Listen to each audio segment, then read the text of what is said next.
Like to call to order the Thursday, February 27th, 2014 meeting of the Sacramento Metropolitan Fire District Executive Committee, and move forward with the consent agenda.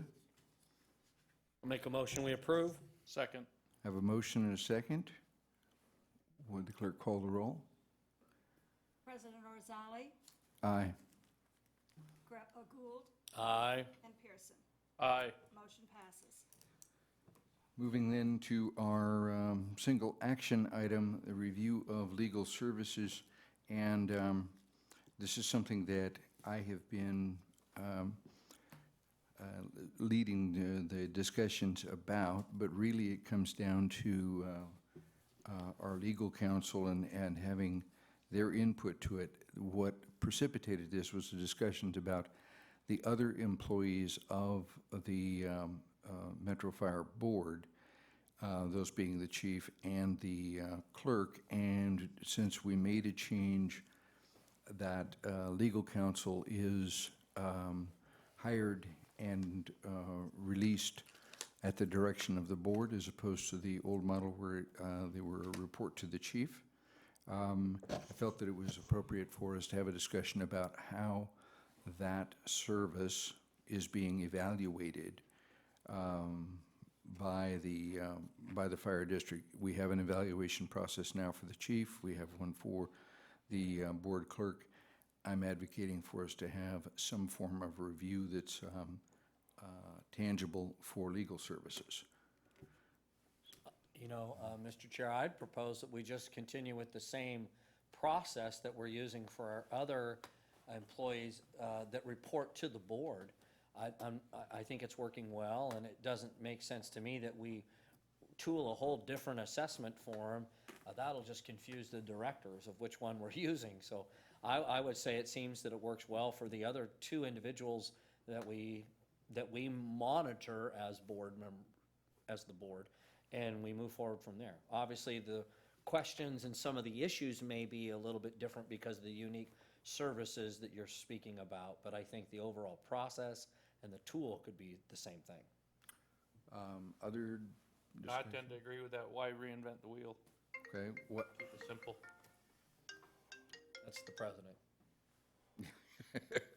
Thank you so much. Just to be clear before I ask John to interject here, this isn't an advocation for any particular model so much as it is a discussion about adopting a model. So with that said, John, you had some thoughts? Yeah, just a few things. I guess the first thing I'd want to say is the district uses a wide variety of legal services to represent its interest. Everything from me sitting here now to workers' comp cases, to litigation, to specialized legal services. All of the attorneys are outside contractors. They're not public employees or public officers like the chief or the clerk that reports to the board. For instance, the workers' comp attorney, Colin, that comes in, that's an attorney who is selected by your workers' comp JPA.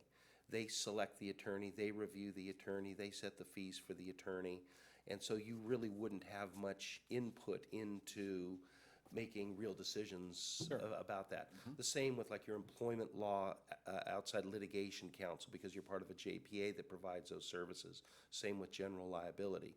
So what you're down to would be evaluating myself and my law firm and specialized lawyers that either I retain or that the district retains for specialized legal services.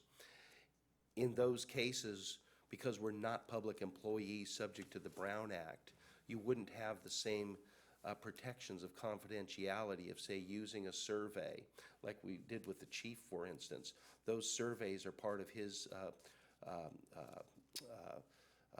personnel package that are subject to labor code confidentiality provisions, Brown Act confidentiality provisions, where things can be discussed in executive or closed session.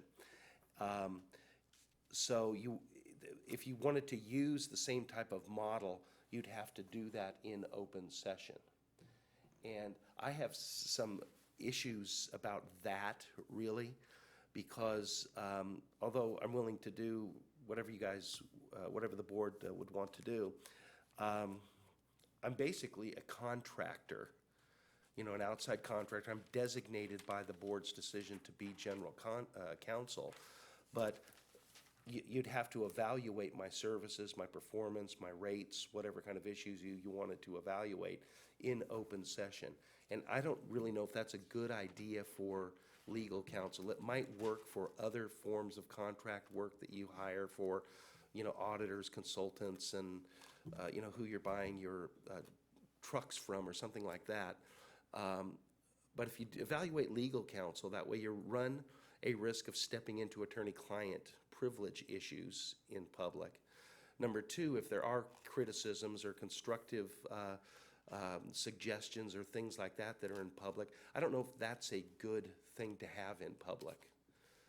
Meaning that when I go to represent the district in an issue with someone who might be a potential adversary, let's say, for the district, I think it's best, and I want to come to that person with the full force and effect and approval and support of the district, and not have my employment evaluation out there for public consumption. So those are some issues that I think are valid for your consideration on whether you would want to just superimpose the process we have for the fire chief and the board clerk on this position. And that's, Mr. Chair, that's very good information, because while I get that, and I wasn't suggesting that we impose the whole thing exactly the way it is, I think the evaluation process was one that's good. But I hear what John is saying, and I don't think we have any desire to go out there and start evaluating these subcontractor types. I guess I read this as, how do you want to review the performance of general counsel to the board, and what process do you want to look at? Because I understand, John, what you're saying is, we hire a lot of attorneys in a lot of different specialties and on, and some of them we don't even hire, they're just given to us, like you said. I guess my focus was, what can we do as an agency for you that we do to the other 3 or 2 people that interact with the board more directly? And I'm fine to come up with whatever is reasonable, and I hear some of those considerations. I would not want your review to become this big public arena kind of event, because no employee should really have that happen to them. There has to be other agencies that do this, and there's got to be some model that we can follow, isn't there? Yeah, I have suggestions, but just to respond initially to, do we want to use some process that's similar to the other 2 positions that quote-unquote report to the board? Those are the issues that I think are important for you to look at.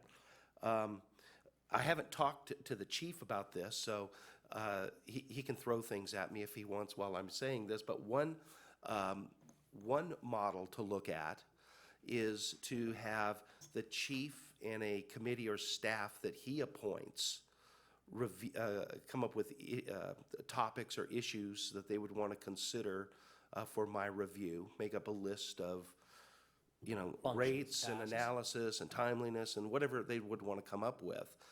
The persons that I deal with most of the time on a day-to-day basis that you guys never see, but operationally, the contracts I do and the employment things I do and all the things that are happening, and have the chief and his staff evaluate that, and then have the chief make a presentation report to the board once a year or once every 2 years, however you would want to do it, wherein he submits that report to the board of, we've completed our annual review of legal counsel is da-da-da, and says whatever the summary of a report would be presented to the board.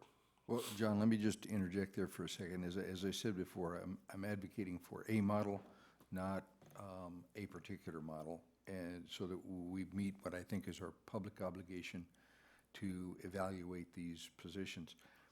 With regard to what you just said, and from my perspective, as long as we, the board, had input to the criteria that was being used, I'd be fine with the model you just proposed.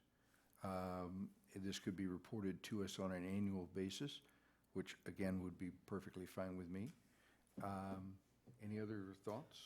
I think another consideration for us to think about, and it comes in our next meeting in the policy, is we have the ability as a board to identify an ad hoc committee that could serve some of those same functions that you've talked about, John, is because, you know, we're talking about you actually work at the behest of the board. I think in that evaluation, there ought to be directors there, so they can have part of that process. And then it can be the ad hoc committee reporting to the full board their findings of the annual or whatever we work out, a review of legal counsel. So I'm just wondering if, because we have already the ad hoc committee policy built in, we could develop, and it only functions in a specific task, and then it goes away, that you could have the ad hoc committee put in place with other members outside, like you said, we could interview people that you deal with on a daily basis for certain criteria, so on and so forth. But then it's the board evaluating the employee that works at the behest of the board instead of other individuals who you don't actually report to. So I'm just wondering if that's a different option that's available to us. The thing that excuse me just a second, Chief, thing that I'm sensitive to there is, I think that's a completely viable idea. What I don't want to do is to create another layer of stuff for the chief's staff to do, because I can only imagine they're being thrilled by this band of Phi Beta Kappas coming up with one more thing for them to do. They've got plenty. So if it could be done through an ad hoc committee at the board level, that would be fine with me as well. Chief? First off, on the first model that we talked about, clearly I think the way it was articulated for me is the last thing you want is somebody publicly criticizing from the board on an issue, legal counsel, who then's in court taking on, and all of a sudden that gets used against the district. That, of course, is would not be beneficial. I think we have two different issues here, and it's somewhat in the arena of the clerk as well, as we move that for consideration, is that on a daily basis, my office and human resources and that uses general counsel a lot for advice and consent, or advice and don't do this on a regular basis. We use them also for, the lack of the better term is to redirect to specific disciplines in the legal category that we need, that we don't know we have, that general counsel doesn't specifically deal with. So we have a lot of interaction, and then the interaction with the board of directors is somewhat perhaps like the clerk, but at a higher level. He responds to you as the board of directors. He's your general counsel. You see him at meetings and performance at meetings, and then when you meet with him for specific questions that you have. So perhaps you could have that ad hoc committee that's sort of a combination of elected policymakers and a management staff that sit down and hash that out, and then present a report through the board of directors that are on that ad hoc committee to the entire board. Because otherwise, I think what you're going to get is, if you do it just all directors, they're going to miss out on a whole slice, if we're trying to really accurately evaluate of what he does on a daily basis, or she does, depending on who general counsel is, that you don't see. It's somewhat like we had with the clerk situation. So I just kind of throw that up, if maybe that balance can be taken into account in that review process. I think that balance is exactly what's needed, just as the chief's articulated. I totally agree with that. Totally. So I think that model that's evolving here makes a great deal of sense. And so I propose that we set about what that's going to look like, how we get it done, and move forward with it. Could we just, simplify it even further and just make the executive committee the directors that sit on this other committee, and just add some staff members to it? And Well, I think we have to be careful of the Brown Act. So at the point that you have two or more members of a committee, would you not have to confine with the Brown Yeah, Act you and have wouldn't an want to open run that meeting? risk. So we'd have to because make you'd a be special committee. Potentially making decisions on behalf of the, Yeah, So what I would think is that, perhaps a model, I'm just throwing this out, the president of the board selects 3 members of the board of directors, and the management team has 3 or 1 or 2 or whatever. I mean, it's really, it doesn't matter to me. And then that committee is allowed to meet, discuss the issues, prepare a report, and then one of those directors that reports to the president brings it back, and you'd have something like that. Yeah. And we could draft something up like that for your perusal at the next executive committee meeting as a draft, if that works. And I would, absolutely, and I would, if possible, I'd like to vet this at the board retreat. Absolutely, I'll make sure that gets put on the agenda for that. And council, it would be useful while it's still in the developmental phase, it would be useful for us to have an annualized report on, perhaps at this retreat, about, maybe it's your perspective on legal counsel, legal services for Metro Fire, absolutely. right? So, with that, do we, Board Clerk, do we need to formalize this in some other way? I think you've just given direction. I think you're fine. Okay, thank you. With that, Since it was an action item, we don't need to take a roll call? Just- Since we put it on the agenda as an action item, do we need to at least give some roll call to memorialize what we've talked about? I mean, you can, but I don't think it's necessary. You can just do it by consensus. okay, in that case, let's just do this by consensus. Do we need to arrange a next meeting date now? I would. Okay, To keep this ball rolling, I think we need to have ask the chief, though, because he's got some issues that are. I would just say that at the moment, over the next several weeks, we are absolutely at capacity. We will be replacing the board clerk. We will be trying to add some positions into HR and into finance, which is basically collapsing, and we've got 2 recruitments going on. And HR will be really the predominant entity that I need them to help me draft it, Chief Wells and that. So I guess, would it be, March 27th, is that what? I would, Let's just do it at the retreat. Yeah. That's well, why don't fine. we discuss it at the retreat? And I would Yeah. propose that perhaps we could bring it back in April, because March 27th is a pretty full meeting. Pretty full, yeah. that's fine. Yep. All right. With that, seeing no further business for the executive committee, this meeting is adjourned.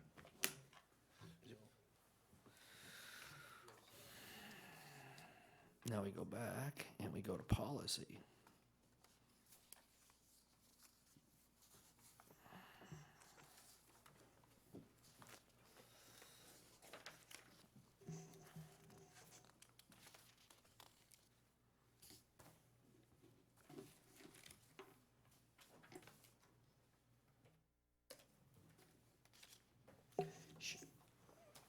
Sherry, do you have a pen? Extra. I sure do.